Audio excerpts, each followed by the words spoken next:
Hello everyone and welcome to my channel. It's Kay here, and it's been a little while, but I have got a little project to share with you, and this is another of Scrimpin' Mummy Amanda Charlesworth's digital kits, which was Lily Elsie. Lovely little kit, ideal for smaller projects or card making, that kind of thing. And I've just made a little tag folder kind of booklet, but it's got a hard cover. And before I go into any more detail about the little booklet, for people who perhaps don't have a great deal of stash or hasn't utilised too much by way of envelopes and that kind of thing, I wanted to share this with you, and they are board back envelopes. Now I got these when Wilko was closing down, and you know they were just in the sale, and I thought, oh, I wonder if it would do as a album or journal cover. And actually it does, because this is kind of like the grey board that you would buy to make journals and things with. The good thing about this is, of course, that you've got this covered effect, which you could either open up in places and use as pockets, or simply add your digital papers or, you know, whatever papers you were going to use to it. And then it would just be a question of deciding what size you wanted your album or journal to be. But once your papers and so on are applied and you've put in your signatures, it is absolutely phenomenal. This is so strong. I don't know, you can hear it if I knock it here, and just so versatile. I don't know why I hadn't thought about it before, because clearly it saves on supplies. Now this is an A4 sized envelope, so if I show you very briefly how I came about my sizing, I did the cover first, as you do, and I just looked at the A4 sheet and decided I didn't want anything too large, decided what size I wanted basically, and came up with this size, which meant there was a little bit of wastage, although not too much, because I then utilised on the back page of the cover the offcut to make a little pocket within the little cardboard paper folder, and I was just absolutely thrilled with it, because you know, craft supplies, like everything, are going up, and sometimes just having the wherewithal to go out and get everything you need is a real bugbear.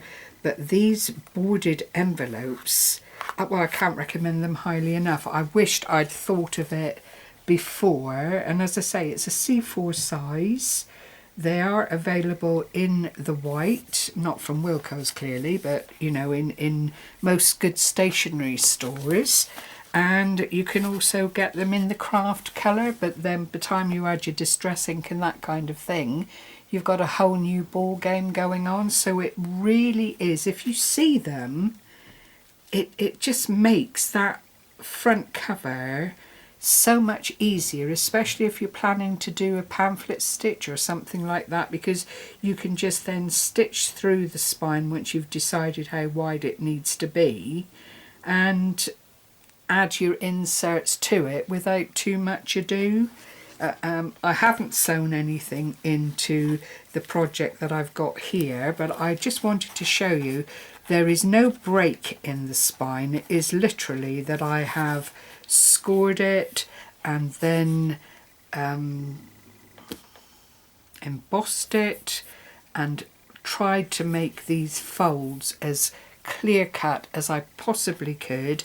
I've then put the little bit of ribbon on and decorated with the Lily Elsie paper kit, and you know, you wouldn't know that it hadn't been made in the traditional way in 3 pieces. So this spine, because you've got that A4 width, you could probably go, even if you kept the page as it is, you could probably go up to a 2.5, 3-inch spine quite easily, and then just carry on as usual, decorating and doing all the needful. And because there aren't any seams or anything to get around from the point of view of the spine, it all just runs really, really nicely. So to go back to this little thing that I've made, and it's all envelopes, the cardboard backed envelope, and then I use some little C6s.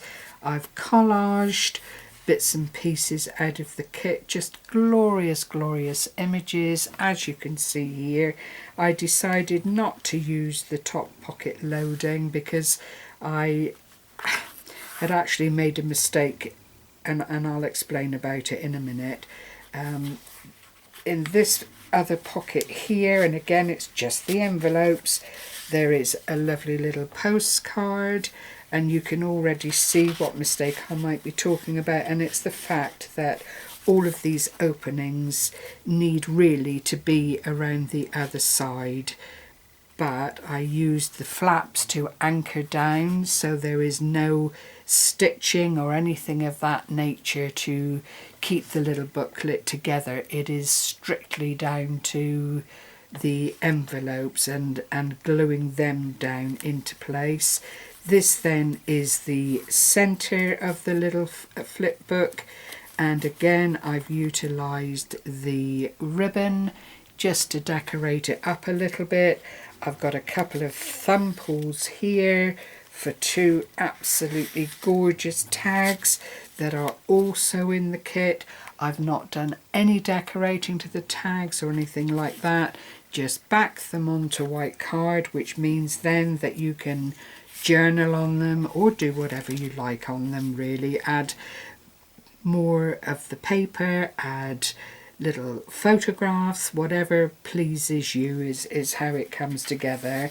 And these pockets are the depth of the little C6 envelope, as I hope you can see. But it, with hindsight, I think I would have anchored them in, sealed this, and then used my craft knife to open the envelope on the outside to get the same effect, because all that's happening here is as the little folder book is closed up, these bits of paper are folding in on themselves and getting a little bit bent out of shape. It doesn't make it a bad thing, but it's not the ideal, is it really? If you're planning to send it out to someone or gift it, you like things to be done in the proper way. But it's not bad.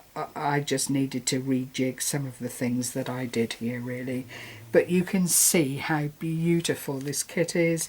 Pastel shades. I've cut out little bits and pieces and collage to add a little bit of extra to the pages. I've not added anything else because it's so pretty. It really, really doesn't need a whole lot of input. It's one of those lovely little projects that just falls together as you work on it and just brings a lot of pleasure. Another image of Lily here on the other side of the envelope, and I've just added more paper to form a little network to place the picture into. Another of the postcards here, plain on the back, that slots into that little pocket there. And then just to add interest to the pocket front, I did another little cutout of an image within the kit, just to keep something pretty on all of the pages and have it flow. I mean, she's got her book there. She could have been journaling before that. Who knows? It's the way it goes.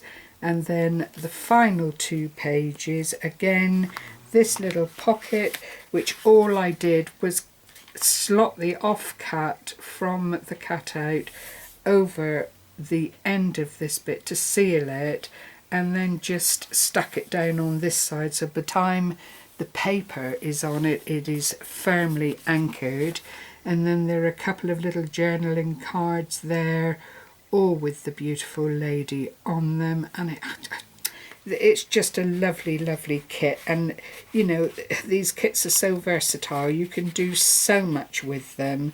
It's worth, especially at the prices that Amanda charges, it is worth just jumping on the bandwagon when something really, really appeals to you and having a little play with it, you know, and coming up with something that you can either gift or keep or just be proud of, because you've made it, and it is all handmade.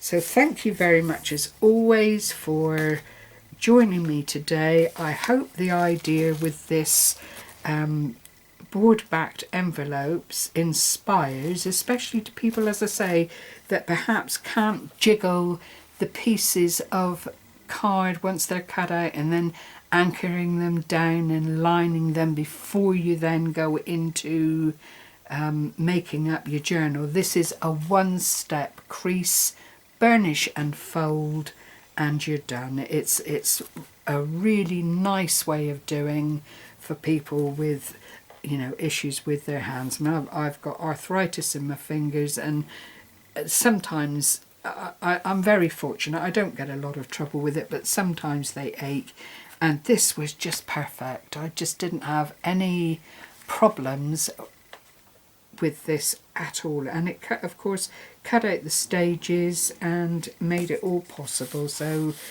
as I say, I hope I've inspired.